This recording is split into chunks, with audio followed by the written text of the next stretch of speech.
جی بالکل، اس وقت میں موجود ہوں مٹا میں، جو سوات کی سب سے بڑی مویشی منڈی ہے۔ یہاں پر لوگ آئے ہیں اور عید قربہ کے لیے جو ہے مویشی خرید رہے ہیں، لیکن قیمتیں زیادہ ہونے سے وہ کافی پریشان نظر آتے ہیں۔ ہمارے ساتھ یہاں پر مقامی بیوپاری موجود ہے، ان سے بات کرتے ہیں کہ ان حوالے سے وہ کیا کہتے ہیں۔ جی آپ بتائیں، کیا کہیں گے؟ ہاں جی، ہم باجوڑ سے آئے ہیں ادھر سوات مٹا منڈی میں۔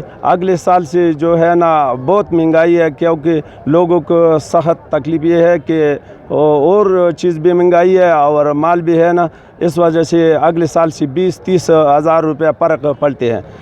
ہم لوگ کو بہت مشکل ہے، خرید کرنے میں بھی اور بیچ کرنے میں بھی بہت مشکل ہے۔ جی جی بالکل، آپ نے یہاں کے جو بیوپاری ان کے بات ہے آپ نے سنی، ان کا کہنا تھا کہ ہم باجوڑ سے آئے ہیں اور باجوڑ جو یہاں پر مویشی ہے وہ خرید کر باجوڑ لے جائیں گے، لیکن رواں سال اگر ہم بات کریں تو جو جانور ہے ان کی قیمتوں میں کافی اضافہ ہوئے اور مہنگائی تو پہلے سے ہی ملک میں موجود ہے۔ تو اس میں عید قربہ کی جو آمد ہے تو ان حوالے سے بھی لوگوں کو شدید مشکلات کا سامنا ہے، اور یہاں پر آتے ہیں تو مویشی دیکھ کر واپس مایوس ہو کر لوٹ جاتے ہیں۔